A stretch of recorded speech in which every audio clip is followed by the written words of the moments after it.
গোপন সূত্রে খবর পেয়ে ঘোলার যোগেন্দ্রনগর থেকে প্রায় 10.5 কিলো গাঁজা উদ্ধার করল পুলিশ।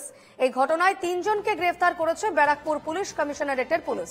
ধৃতদের নাম বিশ্বজিৎ বিশ্বাস, হিরণ হালদার এবং শুভেন্দু হালদার। অভিযানের নেতৃত্ব দেন ব্যারাকপুর পুলিশ কমিশনারেটের assistant police commissioner Tanay Chatterjee. দীর্ঘদিন ধরেই একটি ফাস্ট ফুড দোকানের আড়ালে গাঁজার ব্যবসা চলছিল বলে অভিযোগ। যদিও ধৃত বিশ্বজিৎ বিশ্বাসের মা এবং স্ত্রীর দাবি বিশ্বজিৎকে ফাঁসানো হয়েছে।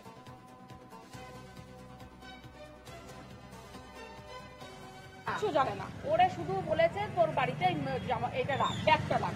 ও ব্যাগ দেখেনি, ও ব্যাগটা নিয়ে আমার বাড়ি এসে রেখেছে। আমি শুয়েছিলাম, স্কুল ব্যাগটাও আমি খুলে দেখিনি, জিজ্ঞাসা করিনি, আবার নিতেও এসেছে। এইটাই হচ্ছে মেন কথা, আর কিছুই না। আপনার কি হবে? আমার হাজবেন্ড আছে যে গাড়ি করে এনেছে, অন্তত কিছুই জানে না। আমরা দোকান সকালে একবার খুলি, বিকাল একবার খুলি, আর বাড়ি চলে যাই। আজকে আমি বাসন বসেছিলাম, মেজেছি, তাই আমি বাড়িতে ছিলাম। এই বাড়িতে এই ব্যাপারে আমরা কিচ্ছু জানি না। ওনার সাথে আর কে কে ছিল তা আমরা বলতেই পারবো না, শুধু হিরোনই নিয়ে এসেছে। যে হিরোন ভিতরে, ওই হচ্ছে মেন, ওই সবাইকে নিয়ে ওর কে কে আছে না আছে আমি কোনো নাম জানি না। দুদিন ধরে ঘোরাফেরা করছে, ওই জানে। আমাদের ঘরের কেউই জানে না। ও একটা গাঁজা, মদ, বিড়ি, সিগারেট কিছু নেশা করে।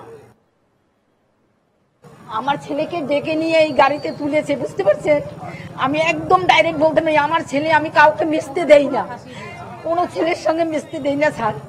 কেননা মদ খাবে, গাঁজা খাবে, আমি সহ্য করতে পারি না এইসব। আমি ছেলেকে শুধু এমন ভাবে রাখি, আপনি জানেন না।